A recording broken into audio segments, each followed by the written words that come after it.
अस्सलाम वालेकुम नाजरीन, मैं हूं बशीर खटक। आप देख रहे PTI न्यूज़। अच्छा नाजरीन और सामीन, आप लोगों के सामने चूंकि बहुत सारे इंफॉर्मेशन ऑलरेडी अब आते रहे और आ रहे, तो आज के न्यूज़ का सबसे जो पहला और सबसे अहम बात है वो है मरियम नवाज की एक और ऑडियो लीक हो गई है और उसमें शहबाज शरीफ और मरियम नवाज की गुफ्तगू इस ऑडियो में क्या है इस पर बात करेंगे।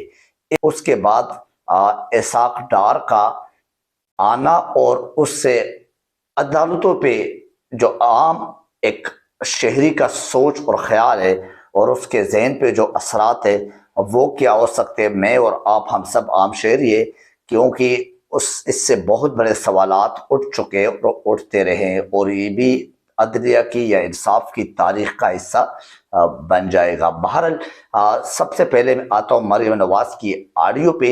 मरियम नवाज अपने ऑडियो में क्या कहते हैं, पहले वो बातें आपको सुनवाता हूँ। इसकी जो टाइमिंग है ये देख लीजिए और जो भी है करे उसके उसके इसके एक्सपोज करने का टाइम खास कर देख लीजिए। बस अल्लाह करे हमारा कोई डार साहब आ जाए। मैंने बड़ी मेहनत की इस पर, एक महीने से लगी हुई हूँ। ये मरियम नवाज कहती अपने अंकल शहबाज शरीफ वजीर आजम साहब को। वजीर आजम ऑफिस से ये वीडियो और ये ऑडियो लीक हुई है। शहबाज शरीफ उसके जवाब में क्या कहते, अभी तक तो उन्होंने इनके लिए एफर्ट्स किए, अब उन्होंने इनके लिए एफर्ट्स किए, अब उन्होंने किसके लिए ये आपको एंड तक पता चल जाएगा, मैं समझा दूंगा। जज के खिलाफ रिपोर्ट बनाना भी जरूरी है और ये शहबाज शरीफ कहते, कौन से जज वो भी आपको बताऊंगा। इसके बगैर हम डार साहब को ले आए तो मरियम नवाज ने बीच में इंटरप्शन करके, नहीं नहीं अंकल उनको मना कर लाना चाहिए। शहबाज शरीफ इसके जवाब में कहता है कि फिर सुलह करना चाहिए। अब किसके साथ कौन सुलह करते ये और करना चाहिए, ये बातें सारे आपको बतानी है। नेब अदालत के जज बशीर के पास इसाक डार का केस चूंकि चल रहा है, ये मैं आपको बता रहा हूँ इस ऑडियो के बाद। ये ऑडियो का पहला हिस्सा है जो आपके साथ शेयर किए। अब मैं आपको इस पे वजाहत दे रहा हूं कि नेब अदालत के जो जज बशीर है उसके पास इसाक डार का केस चल रहा है। एक जज के बारे में एक भतीजी और अंकल का इस तरह गुफ्तगू, और इसके दूसरा हिस्सा भी देखेंगे, लेकिन इस तरह गुफ्तगू क्या इनके खिलाफ चीफ जस्टिस उमर अता बंदयाल साहब को नोटिस नहीं लेना चाहिए? क्या अदालतें भी घरों से चलाया जाता है? क्या आम अवाम के लिए अदालतों का आइन और कानून का नफाज अलग अलग हो चुका है और चलता रहा है? इस पर chief justice of supreme court को देखना चाहिए कि लाडलो का सलूक किसके साथ हो रहा है।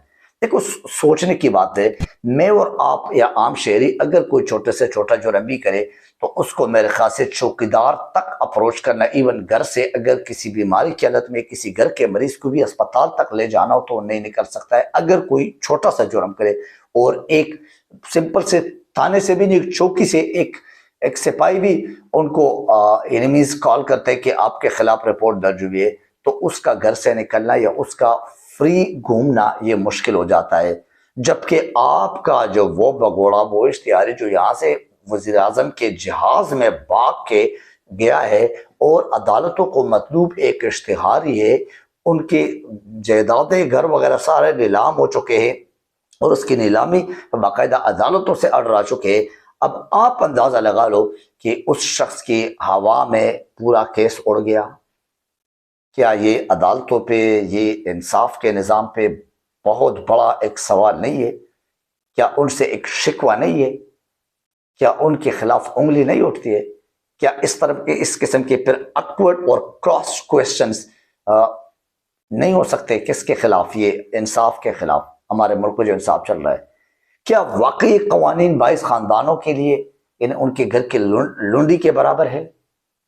और आम शहरी अगर छोटा सा 22 करोड़ अवाम इसमें रुल जाए कि ये कानून है, ये सीधा, ये उल्टा, ये आगे, ये पीछे, ये दाएं बाएं, ऐसा नहीं करना, ऐसा करना, ऐसा नहीं करना, ऐसा करना है, इसका ये सजा, इसका ये सजा।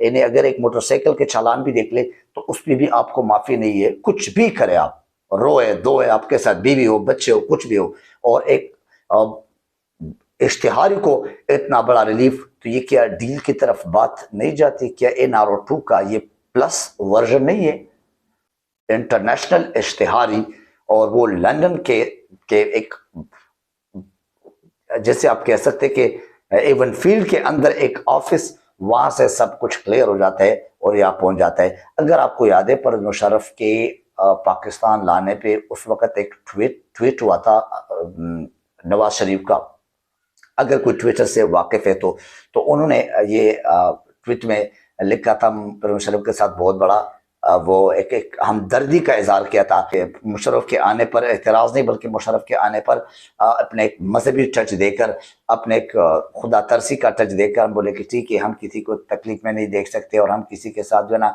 उनके फैमिली को अजाब में नहीं देख सकते, और हम हमारी तरफ से इजाज़त है, हमारा कोई एतराज़ नहीं है।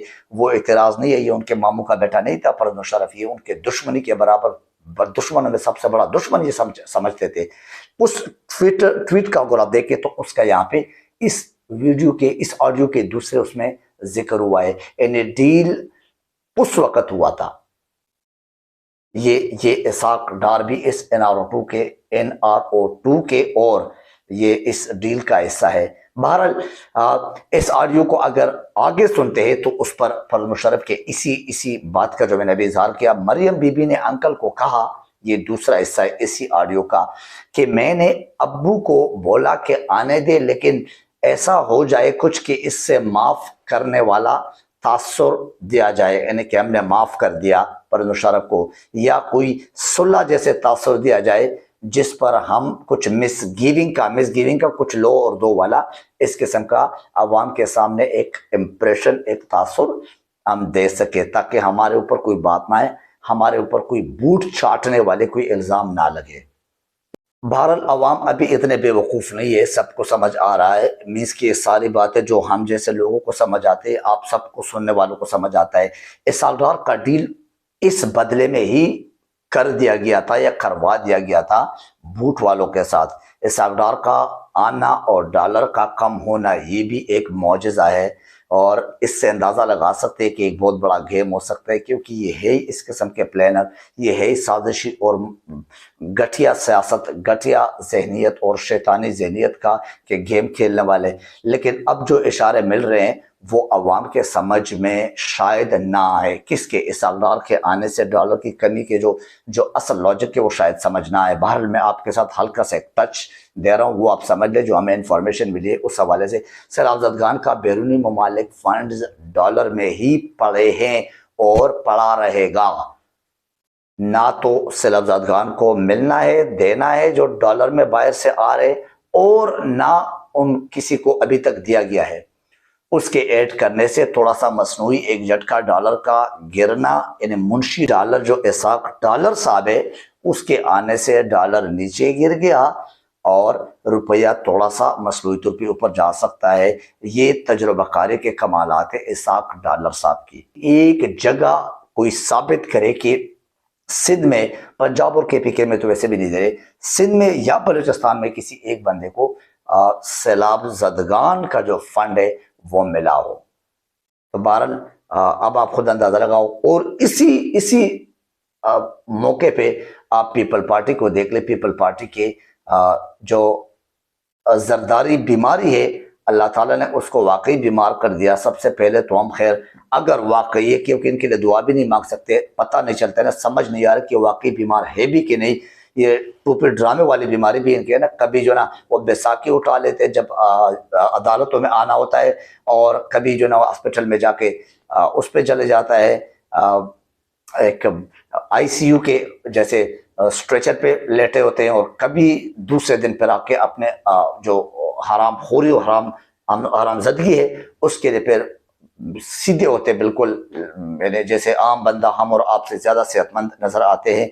एनीवे, तो ये भी आप ड्रामा देख ले। अल्लाह करे कि ये ड्रामा ना हो, और अल्लाह करे कि अगर ये वाकई बीमार है तो इनको सेहत दे। लेकिन हकीकत कुछ और है, इनके पास कुछ और बोल रहे, उसका इन हालत में बीमार, फिर कहते कि उनके पेपरों के कुछ प्रोसीजर होने वाला है, फिर उसके बाद पता नहीं बाहर भी जा सकते इलाज के लिए, तो इनके इलाज पाकिस्तान में तो हो भी नहीं सकता। अल्लाह करे कि इसका इलाज पाकिस्तान में हो जाए اور اس وقت یہ آڈیو لیکس کا اور باقی جو ڈرامے آپ دیکھ رہے ہیں یہ ہونا کیونکہ اس پہ عوام اور لوگ سوالات کریں گے کہ کیا بگوڑے اشتہاری اور اس قسم کے لوگ ان کا واپسی اور وہ بھی سینٹ میں، تو اس پہ آپ کا کیا رائے ہے؟ یہ کر نہیں سکتے. آپ کو انشاءاللہ یہ درار بھی نظر آ جائے گا اور زرداری کا بھاگنا بھی نظر آ جائے گا کہ کیوں اب اس وقت بیمار ہو گئے اور اس وقت یہ ڈرامہ رچایا جا رہا ہے.